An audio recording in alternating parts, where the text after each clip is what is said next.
I will make a few comments in respect to the State of Nation address, where His Excellency the President said corruption happens by mistake makers, by dishonesty, and the foreign agents. I'll touch a bit on the mistakes.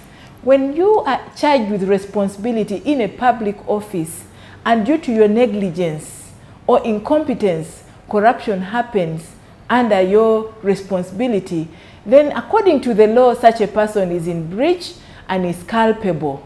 So the law actually penalizes that person to the extent of that negligence or that mistake. So in the law, ignorance of the law is no defense.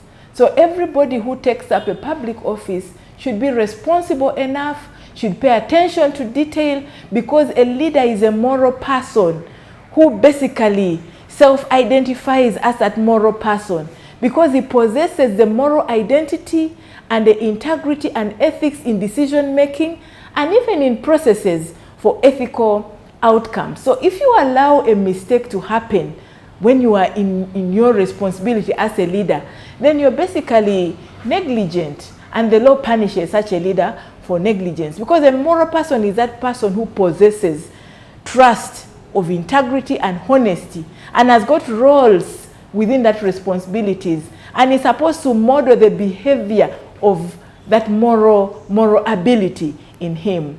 So, and also dishonesty. This is related to the integrity. Integrity is about being truthful and honest. So if a leader is dishonest and corruption is happening as a result of that dishonesty, then he does not have ethical leadership principles. And the principles for ethical leadership talks about fairness, accountability, trust, especially in the relationships, honesty, equality, and also respect, show regard and wishes, and take care of the wishes and feelings of others. Then the issue of foreign agents. Many a times when the government does business with foreigners, they come and bid and take contracts. But when the foreign agents are engaged in paying bribes, then that is how corruption begins to happen, and that is how the quality of the works they do get affected. So I think leaders need to promote responsible leadership and promote these principles. I could summarize them as fathers.